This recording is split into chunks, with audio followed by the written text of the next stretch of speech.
하셨다는 사실을 그의 책에서도 이야기하고 있어요. 오늘 우리는 달걀로 파위치기 하는 것 같은 그런 상황을 맞닥뜨리게 됩니다.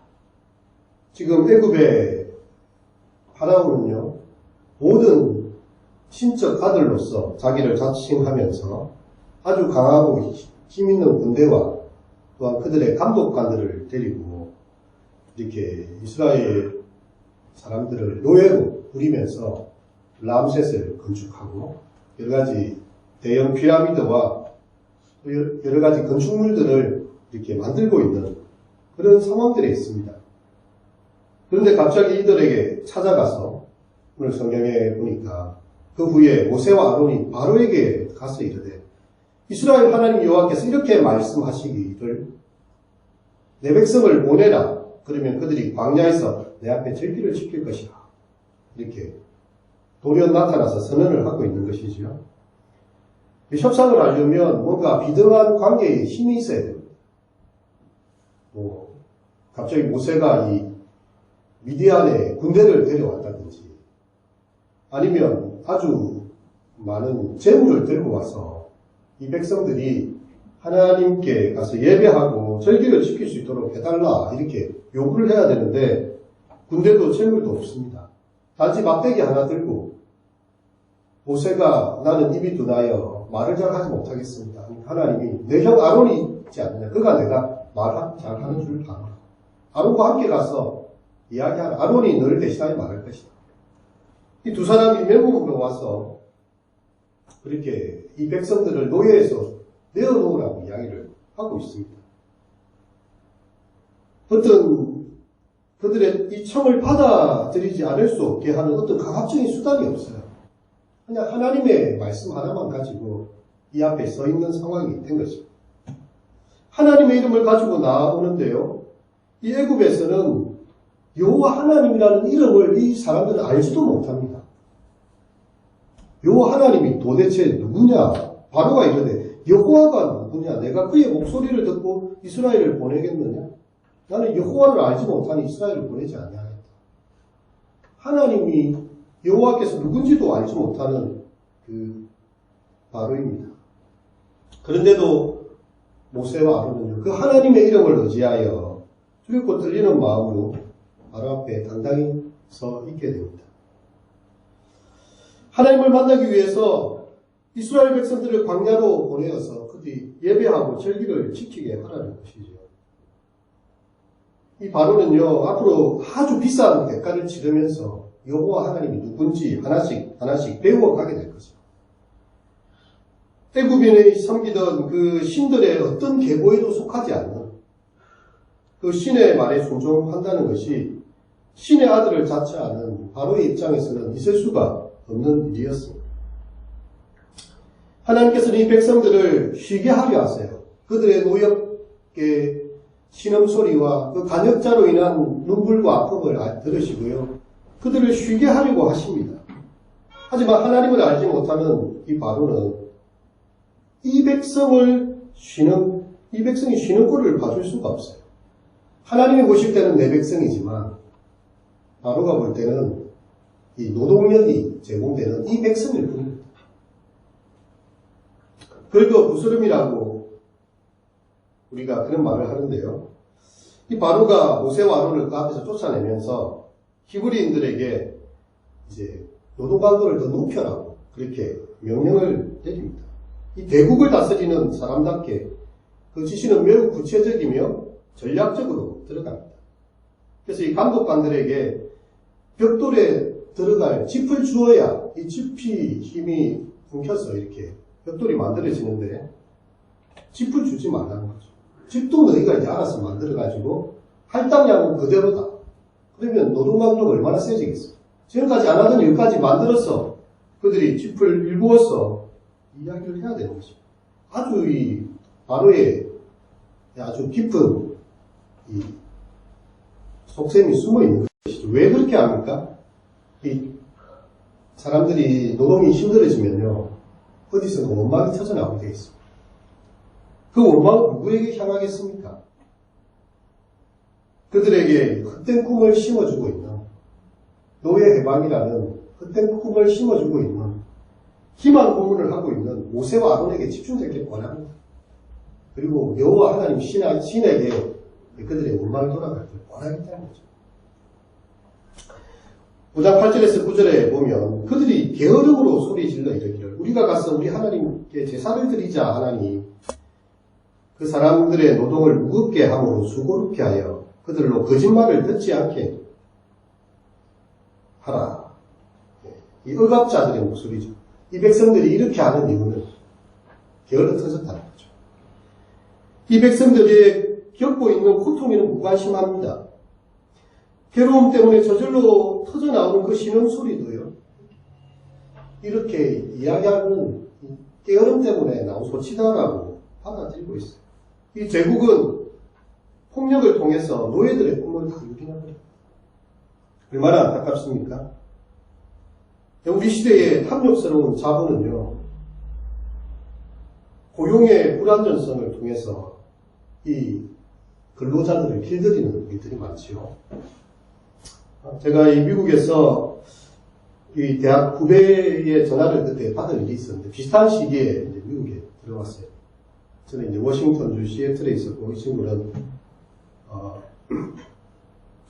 또 다른 주에 있게 되었는데, 한 몇 시간 동안을 이야기하는데, 내용이 그것이었습니다. 자기가 이렇게 왔을 때 취업 비자를 발급을 해주었는데, 자기가 일하는 이 세무서에서 3년을 최소한 일을 해야 이걸 영주권을 추천해주고 그걸 해준다는 거죠. 그러면 우리가 이렇게 생각했을 때 이 사람이 영주권을 잘 받고 이렇게 미국 사회에 잘 적응할 수 있도록 도와줘야 되는데 이 미국 회사가 굉장히 고약합니다. 3년 동안 자기들의 이 정규직 직원에게는 요구하지 않는 아주 힘든 것들을 막 요구를 하죠. 초과 시간을 넘어서서 또 주말이나 야간이나 이렇게 와가지고 계속 일을 시킵니다. 왜? 영주권이 없습니다. 이 비자에서 영주권을 바꾸는 이것 때문에 남들이 하지 않아도 될 힘든 일을 놓으라고 대답을 못합니다. 왜냐하면 미국에 왔는데 살아남아야 됩니다. 그 약점을 알고 있는 거죠. 그래서 이 친구가 정말 일하는 게 너무 힘들다. 왜 나는 남들이 쉴 때 쉬지 못하고 나는 왜 이렇게 힘들어 해야 되나. 형님, 이 3년을 버티기가 정말 힘드네요. 그런 이야기를 했던 것이 기억이 납니다. 너 말고도 일할 사람 많이 있다는 거죠. 너 말고도 우리는 이 비자를 바꾸지 않을 수도 있고 영주권 안 줄 수도 있으니까 시키는 대로 해라. 그럼 이것이 바로 우리 시대의 어떤 모습이기도 합니다. 근데 이 바로의 전략이 아주 성공적으로 잘 통하는 것이 보여요. 노동 강도가 높아지니까 백성들이 정말 더 힘들게 느껴집니다. 원망의 신음소리가 터져나와요.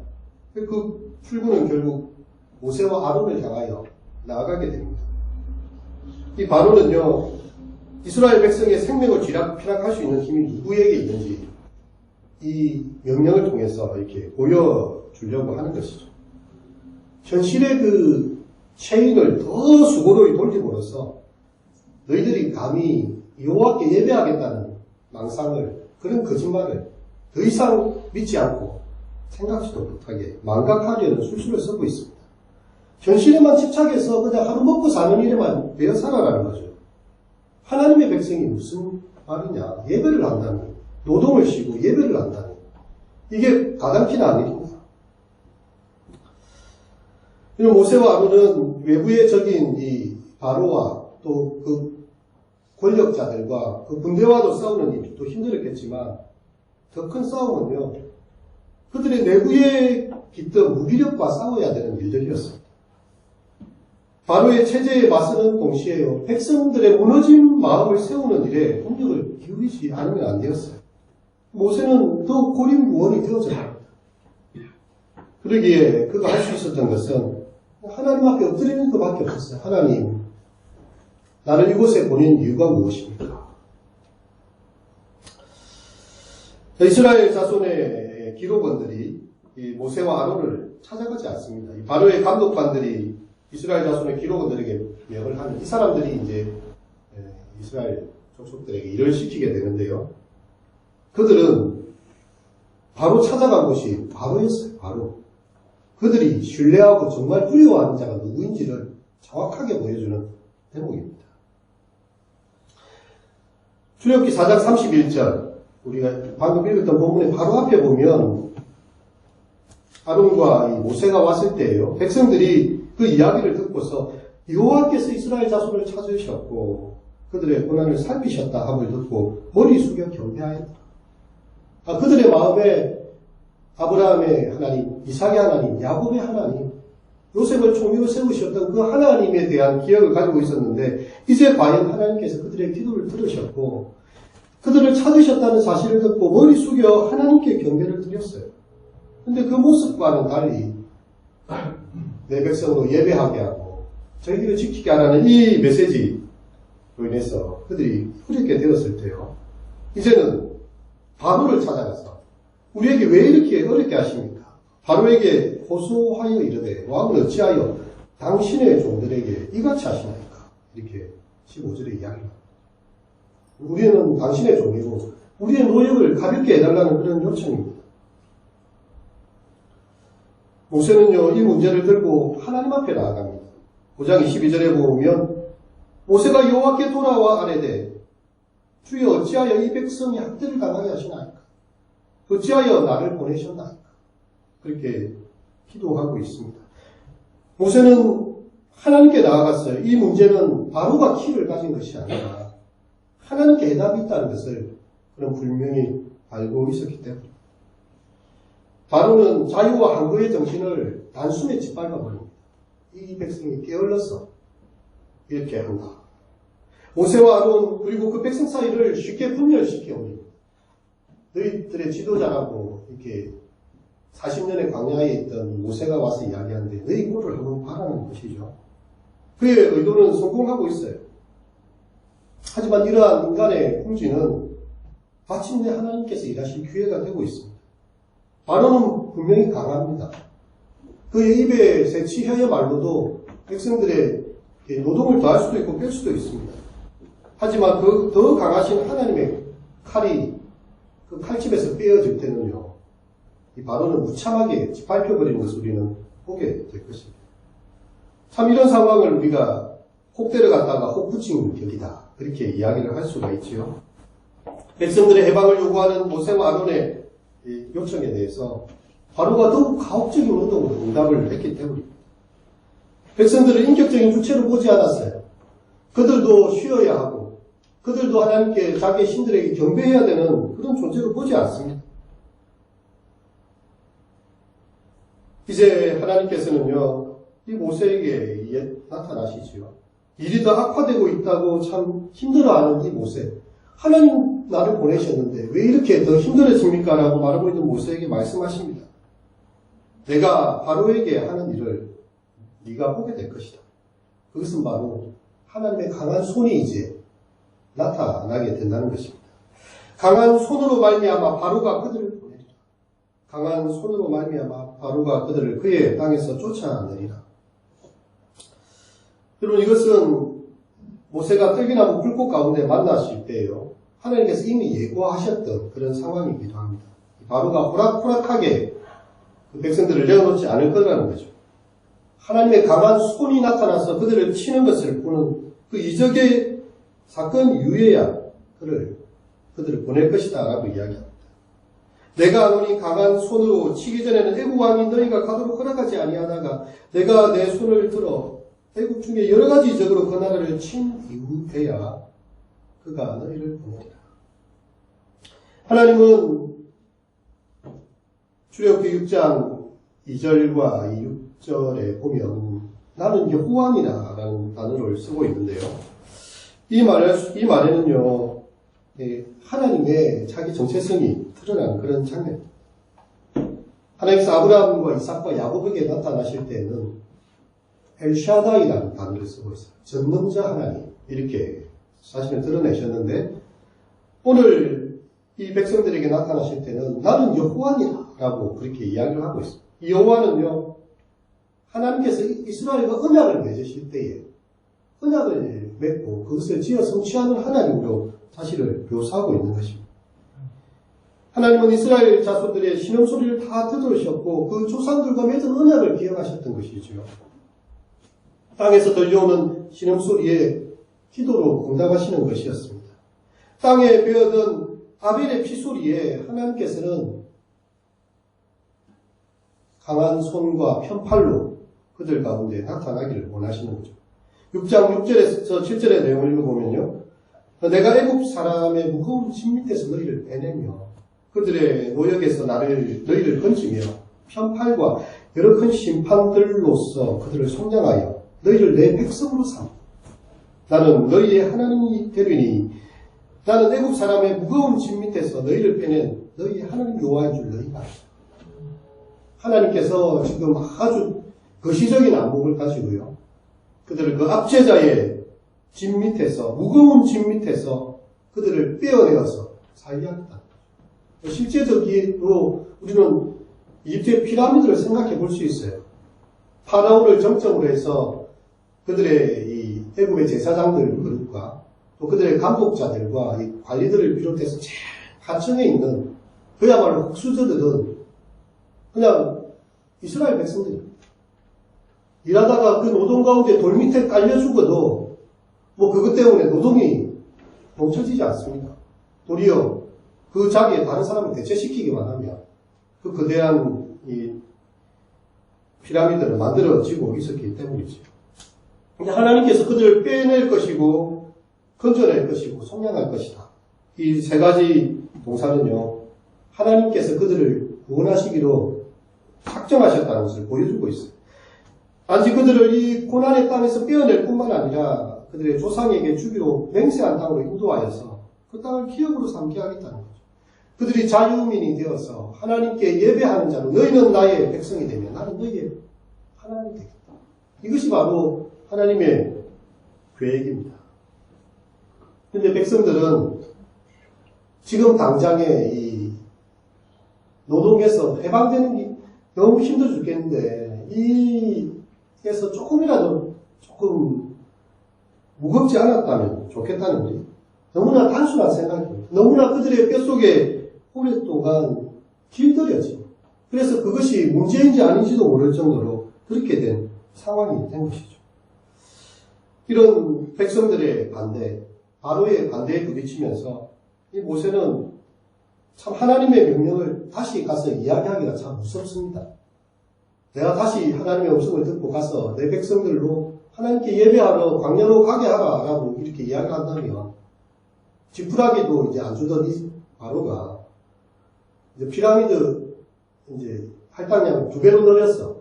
2개로 더 만들어야 되겠다. 더 짧은 시간에 노동강도를 더 높이라고 이야기하면 백성들만 죽어나는 것이죠. 도대체 어떻게 내가 다시 가서 이야기를 하겠습니까? 참 그런 두려움이 앞섭니다. 이스라엘 자손도 내 말을 듣지 않냐? 바로가 어떻게 듣겠습니까? 나는 입이 둔한 자입니다. 이 자주스러운 모세의 표현이죠. 참 마음이 힘듭니다. 그래서 어쩌면 그는 하나님의 뜻으로부터 탈환하고 싶은 그런 마음이 들었을지도 모르겠어요. 이러한 소명 앞에서 다시금 뒤로 물러서려는 모세와 다시 그를 바로에게 보내어서 이렇게 세우시려는 하나님의 의지 사이에 팽팽한 긴장이 유지되고 있어요. 그러다가 갑자기 출애굽기 6장 14절 이하에 보면 족보가 딱 나옵니다. 도대체 왜 이게 등장했는가? 이 족보는요, 12지파의 맞인 르우벤으로 시작해서 시몬과 레위, 그 순차적인 가문의 순으로 언급이 되고 있고요. 이 족보를 이야기하는 이유는 이 족보 중심에 레위 지파가 있고 그 중에 아론이 있습니다. 그래서 요게벳을 아내로 맞이하였고 그는 아론과 모세를 낳았으며 이렇게 나오고요. 아론은 이렇게 암민나답의 딸 나손의 누이 엘리세바를 아내로 맞이하여 아론의 아들 이러면서 주로 아론한테 포커스가 맞춰져 있어요. 그렇게 해서 이 모세의 느낌이 아주 부차적으로 느껴질 정도로 보이는 것입니다. 왜 이런 족보가 이 상황에 끼어들었을까? 하나님께서 뭔가 지금 말씀하고 싶은 게 있는 것 같아요. 그것은 바로 모세가 그 마음이 힘들고 머뭇거리는 것과 상관없이 이스라엘 백성을 구원하시는 하나님의 의지가 너무나 분명하다는 것이. 이것은 이 백성은 나의 백성이라는 거죠. 그들의 조상을 따라서 그들은 바로의 종이 아니라 하나님의 백성들, 아브라함의 자손들이라는 것이죠. 내 백성을 내가 끄집어내겠다는 것입니다. 그리고 모세가 중심 인물로 소개되지 않는 것은 해방과 구원의 주도권이 모세의 말에 달려있는 것이 아니라 그를 보내시는 하나님께 달려있다는 사실을 확신시키기 위해서입니다. 그리고 사람들은 넘어지고 또 일어서고 이렇게 하기를 반복을 해요. 하지만 하나님께서는요, 기어이 뜻하신 말을 이루어 가시는 하나님이죠. 출애굽기 7장의 1절에서 25절에 보면 이 광야에서 돌아와 바로 앞에 선 모세가요, 바로의 냉담한 반응에 낙심하고 동족들의 원망이 커졌지만 아무것도 할 수 없다는 무기력감에 사로잡혔지만요, 다시 모세를 불러서 바로 앞에 세우시는 하나님을 보게 돼요. 그래서 마침내 이 7장 1절에 보면 여호와께서 모세에게 이르시되 볼지어다 내가 그를 바로에게 신같이 되게 하였습니다. 내 종 아론은 내 대언자가 되리로다. 네가 이번에 가서 이야기할 때는 그를 보기를 신을 대하는 것처럼 하게 될 것이다. 그런 약속을 주고 있습니다. 이 출애굽기의 이 방대한 내용을 한 번에 다 말할 수는 없기 때문에요.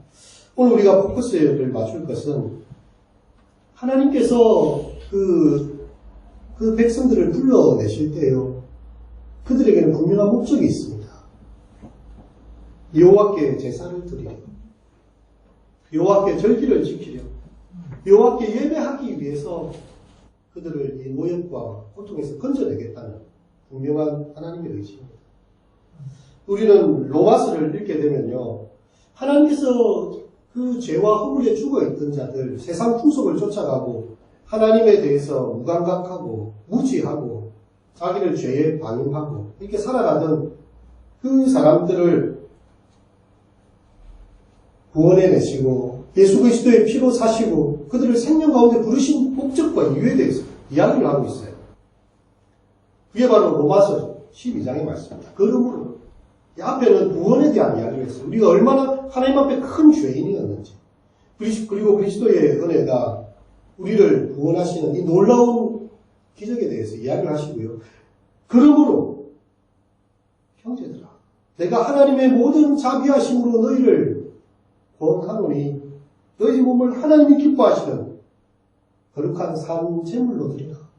이는 너희의 드릴 영적인 예배입니다. 예수 그리스도 존귀하신 당신의 아들을 이 땅에 보내시고 십자가에 죽기까지 하시고요. 그 오랜 시간을 기다려서 때가 참에 말씀이 육신이 되어 우리 가운데 거하신 하나님의 아들, 그 구원의 아름다운 영광은요, 우리로 하여금 하나님께 예배하는 자가 되어서 영적 예배를 드리도록 하기 위한 것입니다. 우리는 세상으로부터 다 부름받은 사람들이에요. 하나님도 알지 못했고 영적으로 또 감각이 무감각한 자가 되고요, 죄 가운데 헤매던 자가 되었습니다. 하나님께서 우리를 불러내셨어요. 에클레시아, 에크가 이렇게 불러내는, 밖으로라는 단어거든요. 불러냈다는 거. 밖으로 불러낸 사람들이에요, 우리. 이게 이 교회라는 단어의 표현입니다. 세상의 질서 속에, 그 세상의 그 가운데 가치관 속에 쪄서 살던 우리들요, 하나님께서 불러내어서 천에 하나 만에 하나 뽑아내셔가지고 그렇게 불러내신 자들의 모임이라는 거죠. 그러면 우리가 이제 예배하는 자가 되고요, 그것은 또한 세상으로 파송받는 그런 것이 되는 것입니다. 루이 알투세르라는 유물론자, 이 철학자가 이데올로기라는 용어를 사용하게 되었어요. 이 물질의 모든 관계들 속에서 모든 것이 다 정해진다고 생각하는 것이 이 유물론자들의 철학 체계거든요. 그래서 우리의 뭐 신념이라든지 혹은 우리의 문화라든지 혹은 우리의 철학이나 또 종교 이런 모든 것들이 기존의 모든 질서를 정당화하기 위해서 하나의 허상이 되어졌다는 거죠. 플라톤의 이데아라는 이상을 가지고 그것을 흉내낸 이데올로기, 허상이라는 단어로 사용합니다. 그래서 특별히 종교가 그런 역할을 해왔다 이렇게 이제 비판을 하는 유물론자, 이 철학자인 것이죠. 여러분 이 이데올로기가 우리 사회 속에 있다고 이렇게 이야기를 합니다. 여러분 파라오의 그 애굽의 신들은요, 그들의 이데올로기였어요. 바로가 신이에요. 신의 아들이에요. 신이 말하는데 백성들은 다 들어야 돼요.